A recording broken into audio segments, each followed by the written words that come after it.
College की पहली वर्ष में वो अपनी प्रेमी के साथ लिव इन रिश्ते में जुड़ गए।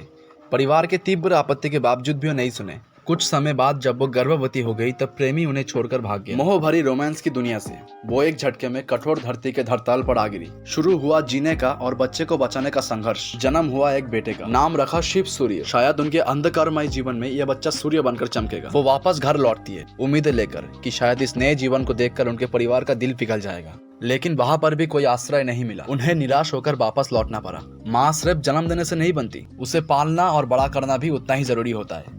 उन्होंने छोटे छोटे व्यापार शुरू किया, कभी मसालों का, कभी साबुन का, कभी सड़क किनारे आइसक्रीम और नींबू पानी भी बेचा। अपनी कमाई की एक हिस्सा अपनी बेटे की देखभाल और पालन पोषण में लगाया और बचे हुए पैसों से कॉलेज की पढ़ाई पूरी की। समाज शास्त्रों में स्नातक की डिग्री हासिल की। लेकिन जीवन ऐसे कैसे चलता, इसीलिए उन्होंने सरकारी नौकरी की परीक्षाओं की तैयारी शुरू की। एक तरफ बच्चे की देखभाल और दूसरी तरफ पढ़ाई, और इन दोनों के लिए आर्थिक प्रबंधन, सब कुछ अकेले संभाल रही थी। 2016 में किस्मत ने साथ दिया। पुलिस की नौकरी की परीक्षा में पास हो गई, लेकिन अब उनके अंदर एक और लक्ष्य जन्म ले चुका था और ऊंचे पद पर पहुंचना है। 2019 में सब इंस्पेक्टर की पद पर परीक्षा दी और उसमें भी सफलता मिली। अब वो सब इंस्पेक्टर के पद पर नियुक्त थे। सबसे महत्वपूर्ण बात यह है कि 25 जून 2021 को उनकी पोस्टिंग उसी बारकिला थाने में हुई जहां पर वो 10 साल पहले नींबू पानी बेचा करती थी। आज उस क्षेत्र की कानून व्यवस्था की जिम्मेदारी उनके हाथों में है।